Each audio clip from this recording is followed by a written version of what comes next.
Hello दोस्तों, नमस्कार। स्वागत है आप सभी का आपके अपने यूट्यूब चैनल में। देखिए दोस्तों, आज 27 सितंबर को रेलवे ग्रुप डी का फर्स्ट शिफ्ट का एग्जाम समाप्त हो गया है। 100% रियल क्वेश्चन जो आज आपसे फर्स्ट शिफ्ट में जीके साइंस करंट अफेयर के पूछे गए हैं, सभी क्वेश्चन करने वाले हैं डिस्कस अपने वीडियो में, और सभी के सभी 100% रियल क्वेश्चन है।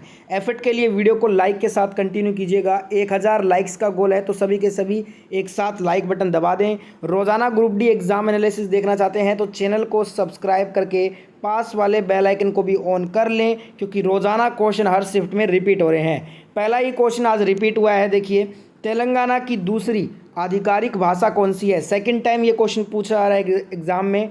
देखिए, जो उर्दू भाषा है ना, ये तेलंगाना की दूसरी आधिकारिक भाषा है, तो उर्दू ऑप्शन में दिया था, वही का आपको करेक्ट करना था। नेक्स्ट क्वेश्चन पूछा गया, लखनऊ सुपर जायंट्स के कप्तान कौन है? आईपीएल 2022 में दो नई टीमों ने जगह ली है।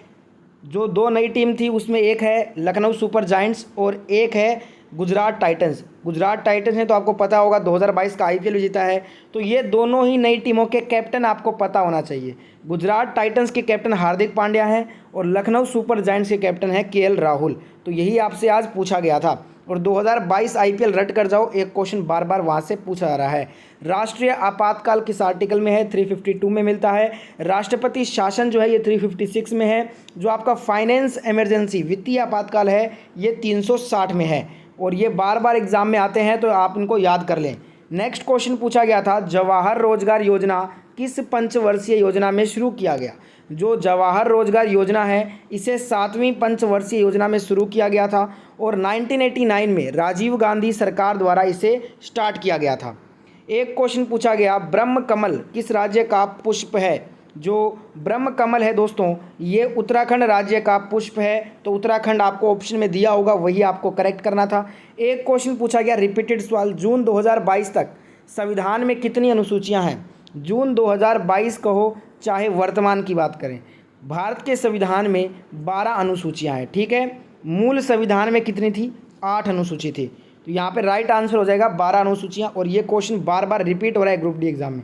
एक क्वेश्चन पूछा गया फिर से पंचायती राज से क्वेश्चन, भारतीय संविधान के अनुच्छेद 243 आई में किसका उल्लेख हमें मिलता है?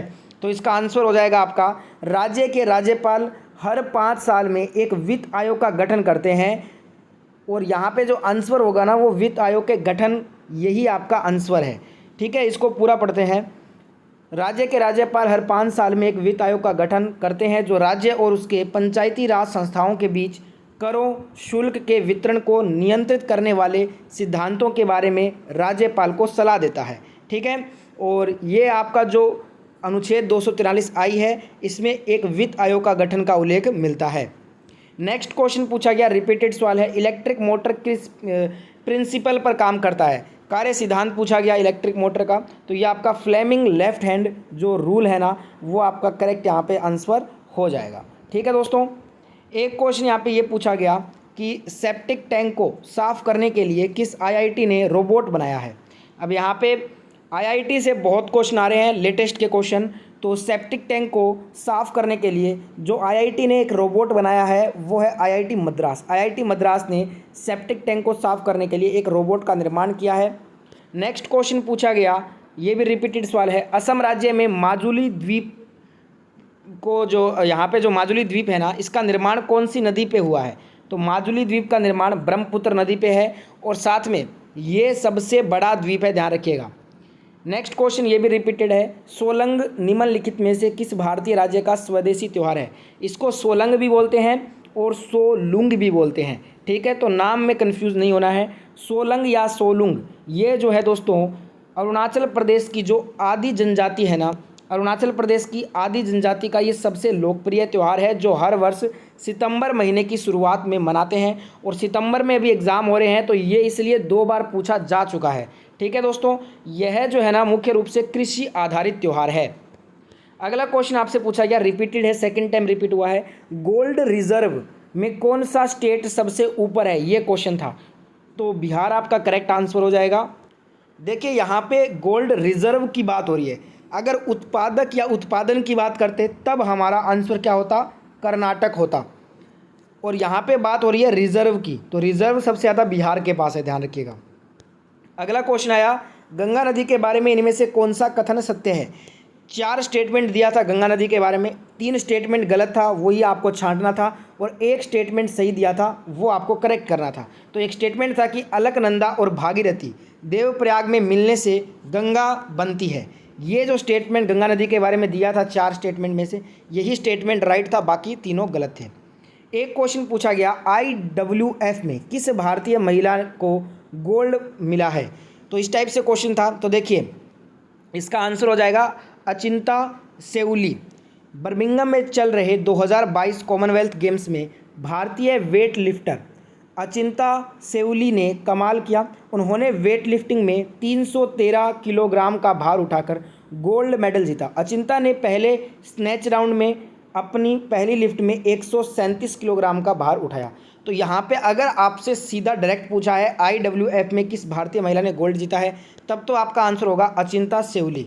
एक स्टूडेंट ने कन्फर्म किया कि राष्ट्रमंडल खेल 2022 में किसने गोल्ड मेडल जीता, ये पूछा था, और मीराबाई चानू ऑप्शन में था।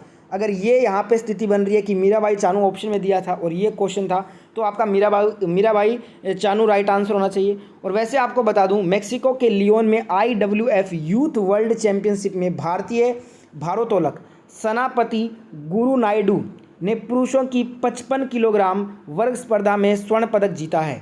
तो ध्यान रखिएगा, अगर यूथ का पूछा है तो सेनापति गुरु नायडू हो जाएगा। आप बताइएगा दोस्तों, IWF वाला जो क्वेश्चन था ना, वो एग्जैक्ट क्वेश्चन क्या था और उसमें इन तीनों में से किसका पूछा हुआ था? जिनका एग्जाम फर्स्ट शिफ्ट में हुआ है बताइएगा कमेंट में, ठीक है। एक क्वेश्चन यहाँ पे गाडगिल योजना से पूछा गया कि किस पंचवर्षीय योजना में बनाई गई थी। अब यहाँ पे जो है ना, देखिए इसका 3rd 5 ईयर प्लान भी सही होगा और 4th 5 ईयर प्लान भी सही होगा मेरे अकॉर्डिंग। आप बताइएगा दोनों में से क्या ऑप्शन में दिया था। क्यों बोल रहा हूँ, इसका रीज़न ये है कि देखिए जो तीसरी पंचवर्षीय योजना है ना, ये जॉन सैंडी तथा सुखमय चक्रवर्ती मॉडल पर आधारित है, पर इसे जो है ना गाडगिल योजना भी कहते हैं। यहाँ पे साफ साफ लिखा है इसे गाडगिल योजना भी कहते हैं। तो तीसरी पंचवर्षीय योजना भी गाडगिल योजना से संबंधित है।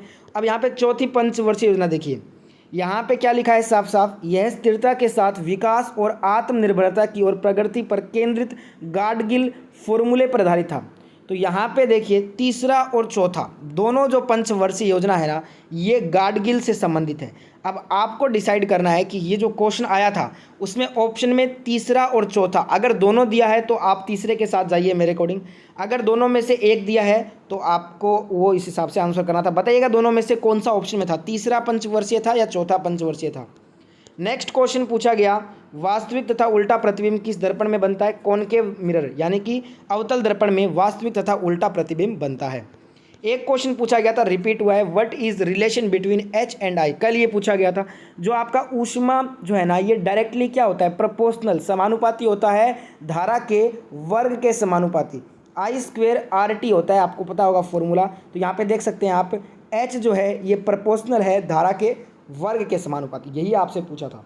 एक क्वेश्चन पूछा गया, विश्वविद्यालय अनुदान आयोग की स्थापना कब और किसने की? तो विश्वविद्यालय अनुदान आयोग की स्थापना 28 दिसंबर 1953 में मौलाना अब्दुल कलाम आज़ाद जी के द्वारा की गई।